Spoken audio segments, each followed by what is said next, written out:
Okay, so potential difference we have discussed. Potential difference is, it is defined as, okay, defined as the work done in moving a unit charge from one point to another. Okay, then some circuit symbols here we have discussed, few circuit symbols. Okay, ammeter, voltmeter, all these circuit symbols we have discussed. Now, let's proceed to a very, very important law, which is Ohm's law. Okay, it was given by a scientist Ohm, and that is why this law is called as the Ohm's law. Okay, now this law states that the potential difference between 2 points is directly proportional to the current. Two points. E is directly proportional to I. The potential difference between any 2 points is directly proportional to the current flowing through it, provided the physical conditions like temperature, the length of the wire, its cross-sectional area, its thickness, everything remains constant. Provided the physical conditions remains constant, the potential difference is directly proportional to the current.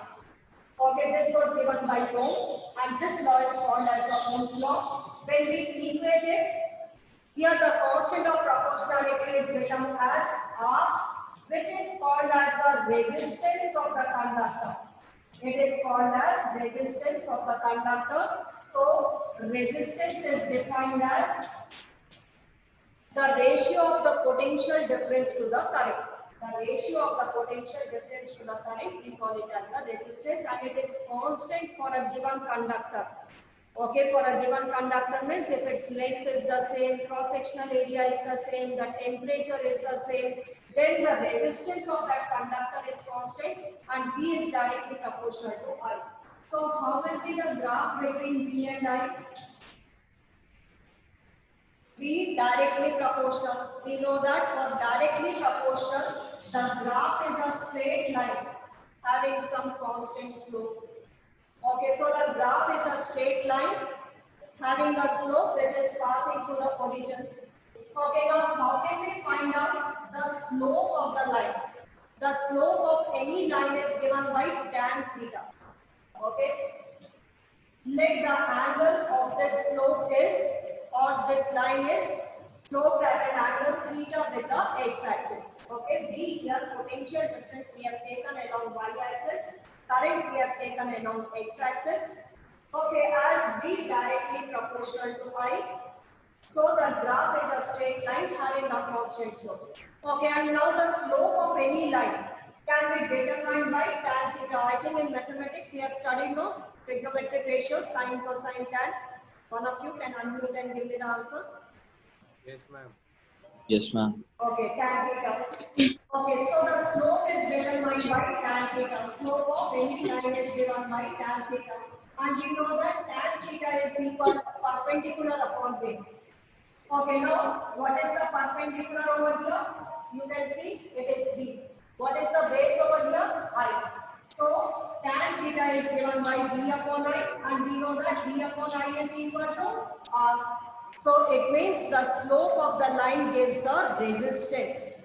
The slope of the line, the slope of the VI graph line will give the resistance. And how do we find out the slope of any line? By finding out tan theta.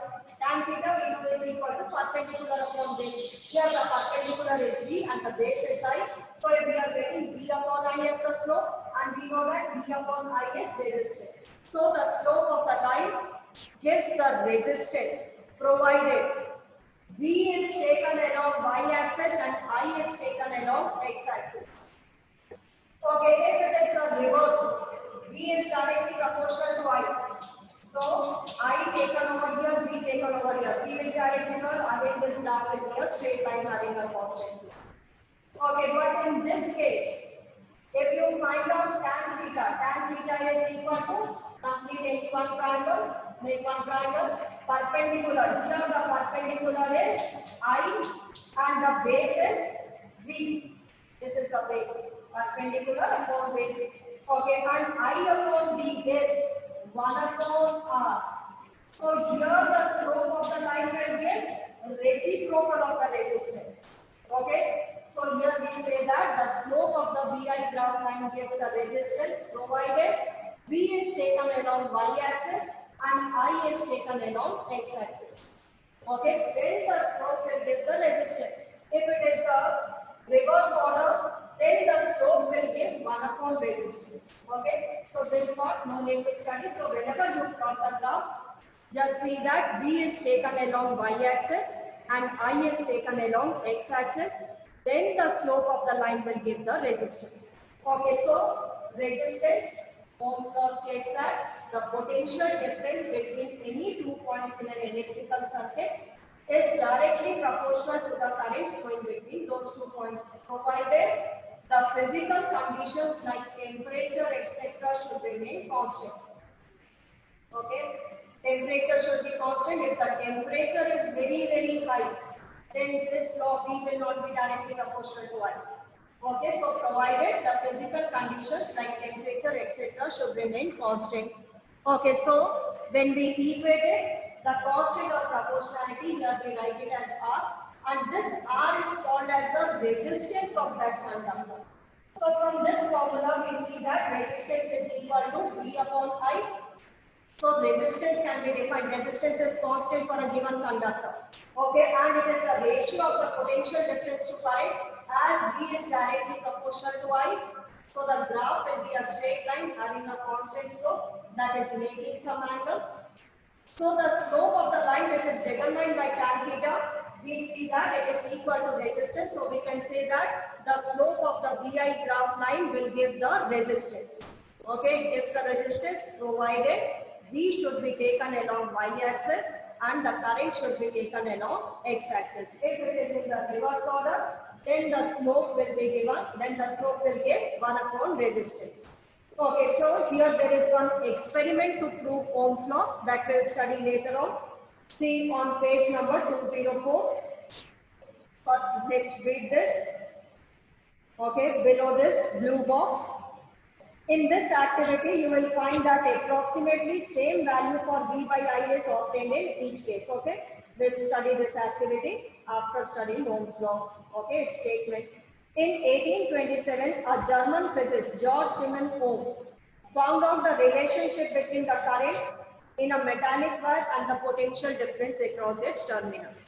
Okay, so Ohm was the George Siemens Ohm. He was the first one to determine the relation between the current and the potential difference between 2 points in an electrical circuit. He stated that the electric current flowing through a metallic wire is directly proportional to the potential difference, or the vice versa is true.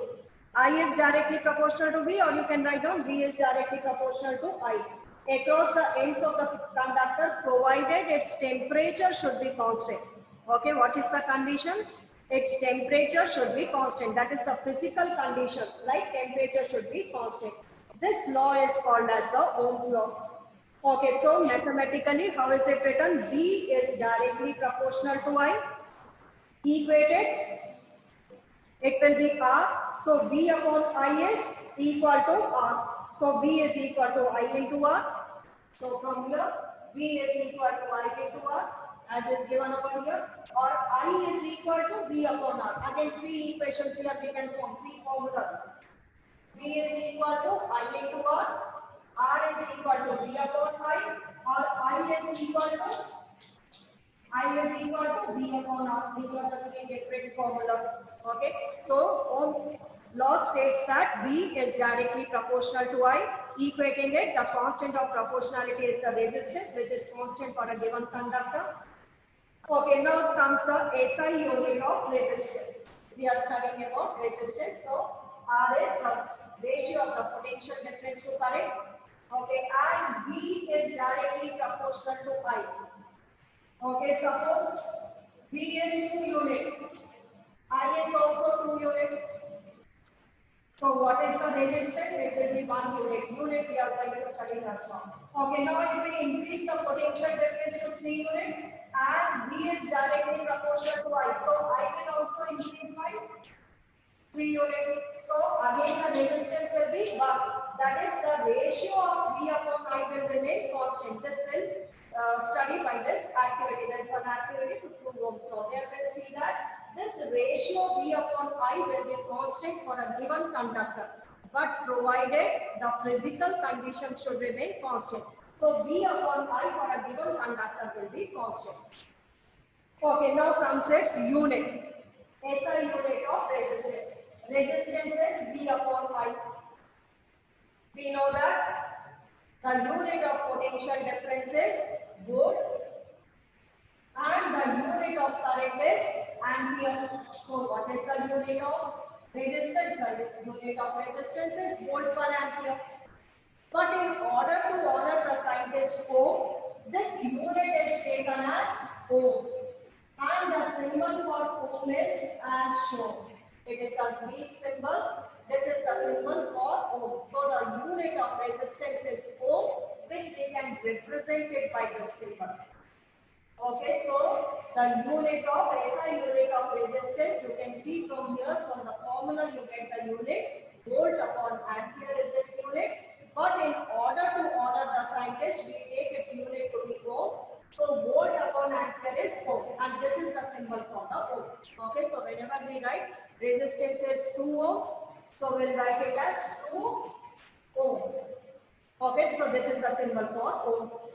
Okay, so here it's given that the SI unit is ohm, represented by the Greek letter. The symbol is as shown. R is equal to V upon I. Okay, now let's define 1 ohm. Let us define 1 ohm. The formula is R is equal to V upon I. The resistance is equal to V upon I. First we found its unit. Unit is volt upon ampere. And this, in order to honor the scientist, we take it as ohm. And this is the symbol of ohm. Okay, now when will be the resistance 1 ohm? When the potential difference is 1 volt and the current is 1 ampere. So 1 ohm is the resistance of a conductor. Okay, when 1 ampere of current produces a potential difference of 1 volt across the conductor. 1 ampere of current flowing through the conductor, how much potential difference it produces? 1 volt. Then the resistance will be equal to 1 ohm. That is, the numerator is unity, denominator is unity. 1 volt upon 1 ampere will give you 1 ohm. So 1 ohm is the resistance of a conductor when 1 ampere of current flowing through it produces a potential difference of how much? 1 volt. So this how we can define the unit of resistance, that is the unit of, that is 1 ohm can be defined. So here also it is given. If the potential difference across the ends of a conductor is 1 volt and the current flowing through it is 1 ampere, then the resistance is equal to 1 ohm. So the resistance is equal to 1 ohm when the potential difference is 1 volt and the current flowing through the conductor is 1 ampere. So we have studied that the Ohm's law, first the Ohm's law states that V is directly proportional to I. The potential difference between any 2 points in a conductor is directly proportional to the current. Okay, mathematically it can be written as V is directly proportional to I. But when is this applicable? When the physical conditions like temperature etc. remains constant. Okay, then only this Ohm's law is applicable. V will be directly proportional to I. Okay, so how will be the graph between V and I? As V is directly proportional to I, so the graph between V and I is a straight line having a constant slope. Okay, so this is the graph and the slope of the line which is given by tan theta will give you the resistance. So resistance is equal to V upon I, and for a given conductor, when the physical conditions are constant, this resistance of the conductor will remain constant. Why? Because as you are increasing the potential difference, by the same amount the current is also increasing. V is directly proportional to I. It means as you are increasing the potential difference, the current is also increasing by the same amount. Okay, so as V is directly proportional to I, the graph is a straight line. Okay, then we have studied its unit. The unit of resistance is volt upon ampere, which is taken as ohm. Okay, which is taken as ohm, and 1 ohm can be defined as 1 volt upon 1 ampere.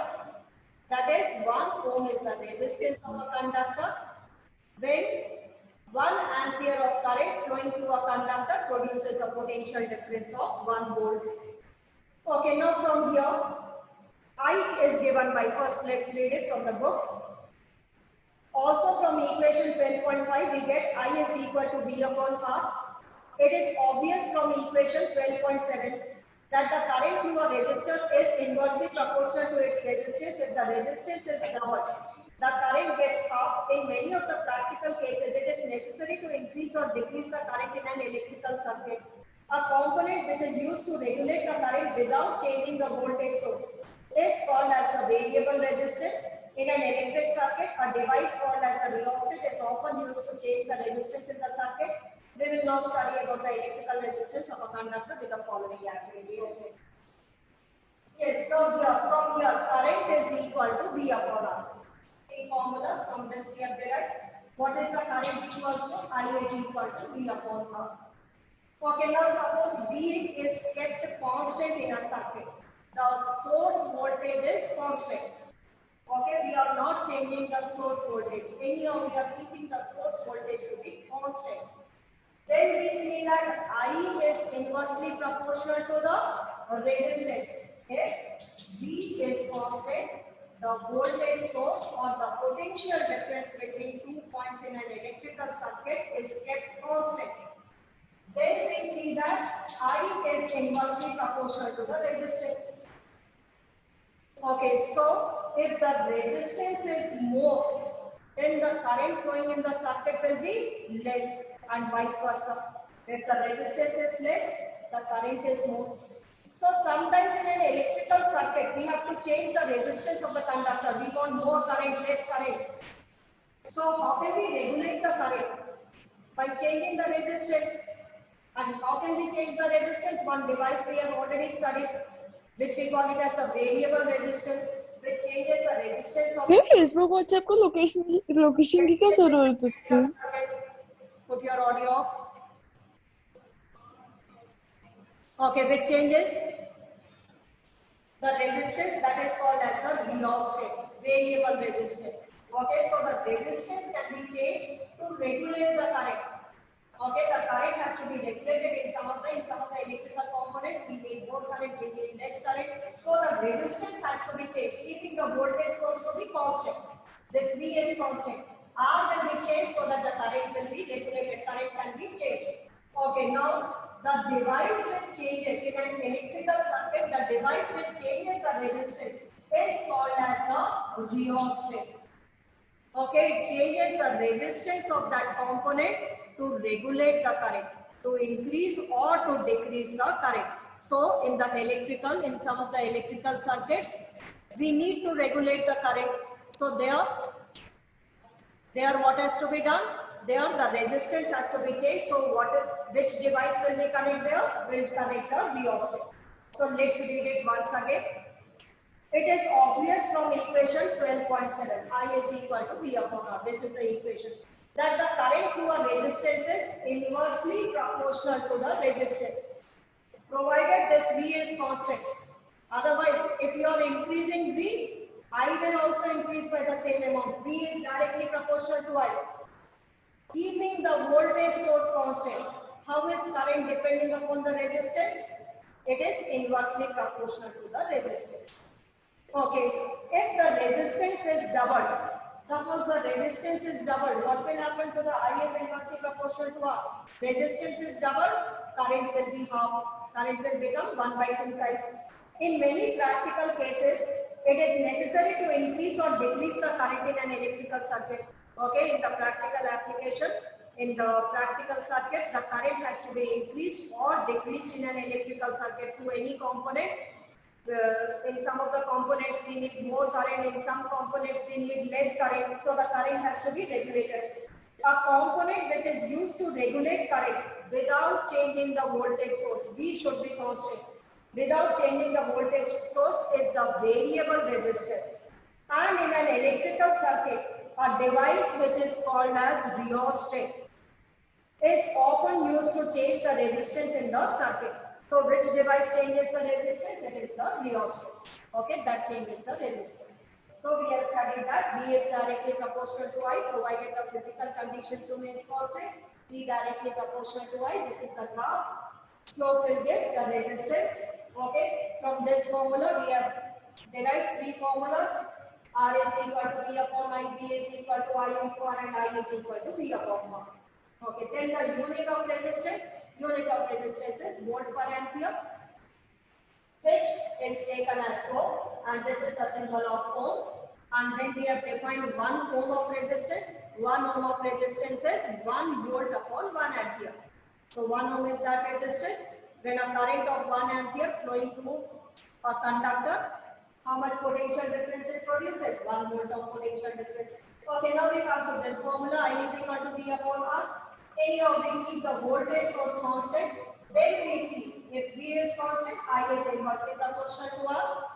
So, more the resistance of a conductor, less will be the current through it. So, in some of the electrical components, we have to regulate the current. We have to change the current. In some of the components, we need more current. In some components, we need less current. So, how can we regulate the current? By changing its resistance, keeping V constant. Okay, by changing this resistance. So, if current has to be half than the previous value, then the resistance has to be double.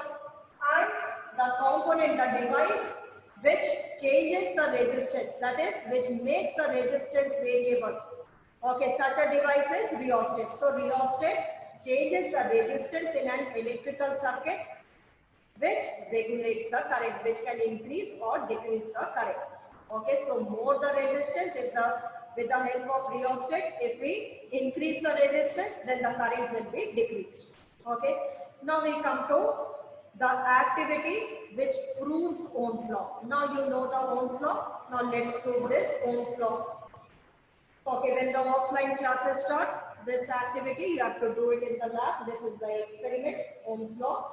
You have to prove Ohm's law in the lab also. Okay, let's read it, then I will explain. Set up the circuit as shown in figure 12.3 consisting of a nichrome wire, 0.5 meter, voltmeter, ammeter, okay, cells. Now you see the figure 12.2. Figure 12.2, a number of cells you can see, they are connected in series. Okay, a number of cells, each having a potential difference V. A number of cells are connected in series. Okay, how we connect it, that will come later on. Okay, first in the figure here we see that number of cells each having a potential difference V are connected in series.